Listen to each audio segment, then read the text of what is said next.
Cinema అయిన మహా మారుతిటాకీస్.com cinema ముచ్చట్లకు స్వాగతం. నేను మిస్టర్ బి. నా మాట సూటిగా ఉంటుంది, మ్యాటర్ క్లియర్ గా ఉంటుంది. వీడియో టాకీస్ రాజా. మా ఇద్దరు గురించి డీటెయిల్స్ తెలుసుకోవడం కోసం మా ఇంట్రడక్షన్ వీడియో చూడండి. ఇప్పుడు మ్యాటర్ లోకి వెళ్దాం. కావాలని చెప్తున్నారో లేక కాలక్షేపం కోసం చెప్తున్నారో తెలియదు గానీ కొంతమంది ఇప్పుడు తెలుగు సినిమాను 50 కోట్ల సినిమా అనేస్తున్నారు. అంటే వసూళ్లు రాబట్టుకోవడం 50 కోట్లు కాదు, సినిమా తీయడానికి 50 కోట్లు ఖర్చు పెట్టేయటం అంటున్నారు. తెలుగు సినిమాల్లో ఇప్పుడు పెద్ద హీరోలు అందరూ అంటే power star, super star, young tiger, mega power star వీళ్లతో సినిమా తీయాలంటే నిర్మాత జేబులోంచి 50 కోట్లు బయటికి రావాల్సిందే అని ఓ ప్రచారం మొదలు పెట్టారు. నిజంగా అంత ఎత్తుకి టాలీవుడ్ ఎదిగిందా అంటే కొంచెం అనుమానించాల్సిన విషయమే. ఈ మధ్య మహేష్ తీసిన వన్ నేను ఒక్కడినే మాత్రమే కొంచెం ఆ చూషాయిల్లోకి వెళ్ళిందని చెప్పుకోవచ్చు. వాళ్ళు కాకుండా మిగతా నిర్మాతలందరూ కూడా చాలా జాగ్రత్తగానే ఉన్నారని తెలుస్తుంది. పోతే 50 కోట్ల సినిమా అయ్యిందని అనుకుందాం. కానీ ఆ టైప్ ఆఫ్ క్వాలిటీ తెలుగు సినిమాల్లో కనిపిస్తుందా? 50 కోట్లు వాల్యూ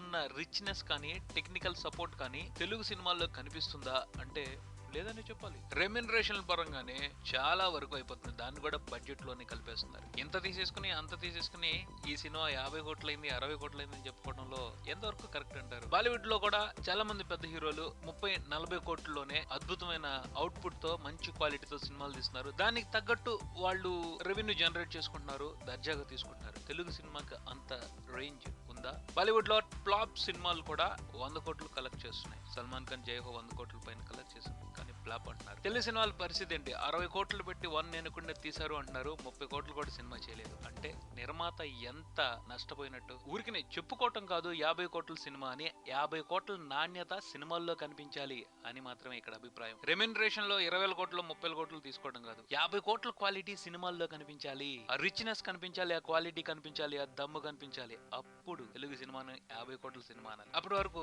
తెలుగు సినిమాని తెలుగు సినిమాగా ఉంచితేనే మంచిది అని ఒక చిన్న అభిప్రాయం. చూద్దాం, త్వరలోనే తెలుగు సినిమా 100 కోట్ల మార్కెట్ లోకి వెళ్ళాలి, 50 కోట్లు ఖర్చు పెట్టి అంత క్వాలిటీతో సినిమాలు తీయాలి అని కోరుకుందాం. ఇది బులెటిన్. మరో బులెటిన్ తో మళ్ళీ కలుద్దాం. Talkies Raja and mister B concept సంబంధించి మీ అభిప్రాయాలు తెలియజేయగలరు. కీప్ వాచింగ్ మారుతిటాకీస్.com for Talkies Raja and mister B.